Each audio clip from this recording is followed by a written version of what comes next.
right, so once we start to get into alkenes, we have some kind of funky rules that happen. So this podcast is going to be a hodgepodge of all those funky rules. So we're going to go over common naming of alkenes, we'll go over dienes as well as trienes here. When you have a very simple alkene, you can use the common naming for that. When we do common naming, we take the IUPAC name and we just change the ending to Y-L-E-N-E. So ethene becomes ethylene. Propene becomes propylene. Butene becomes butylene. You don't see these very often, and you're certainly not going to run into these names very much here in chemistry, but that is a common naming system you may come across. Most of the time we're dealing with alkenes that are a little bit more complex or have groups coming off of them, in which case we defer to using the IUPAC naming system for those.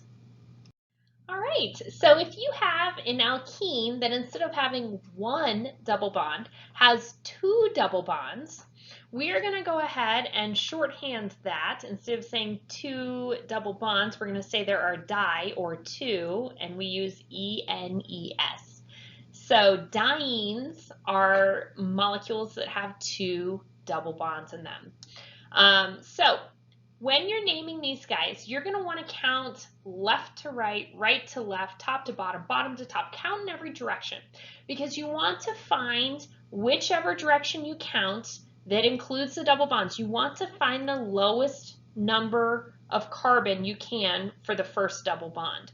So let's go ahead and count this both ways since it just seems to be left to right and right to left. So 1, 2, 3, 4.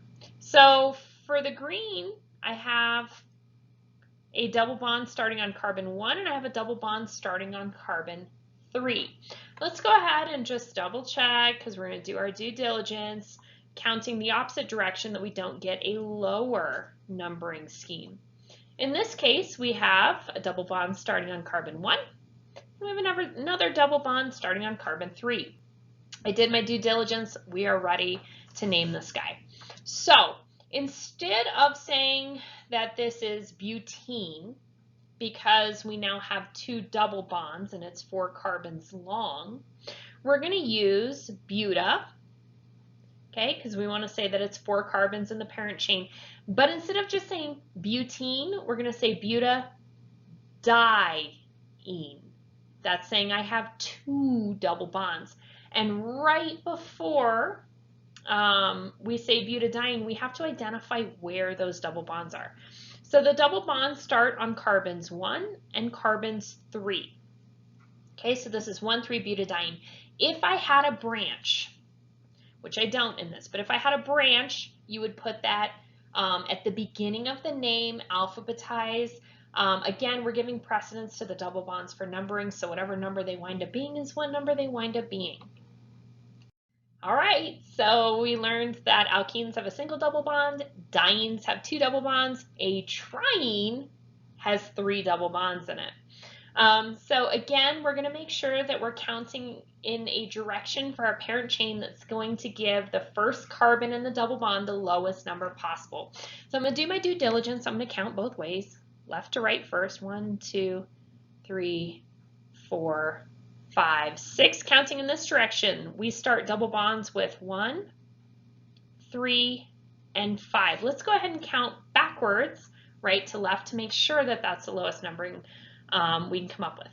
1, 2, 3, 4, 5, 6. Okay, in this case, if I count backwards, 1, 3, 5. Oh, these are magically perfect.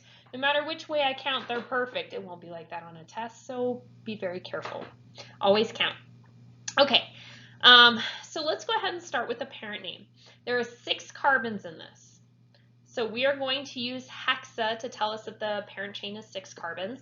And just like in the last example, we said butadiene, saying 2 double bonds. This time we're going to use tri. So this is hexa triene, and that tells us there are 3 double bonds in the structure. Because there's more than one double bond, and because this is a longer chain, we do have to identify what carbon these double bonds start on. Well, I've already counted it all out. So this is 1, 3, 5 hexatriene. If I had any branches coming off, we would name that at the beginning. We'd alphabetize those branches if there's more than one, and they get whatever numbers they're assigned after we give priority to the double bonds for lowest numbers.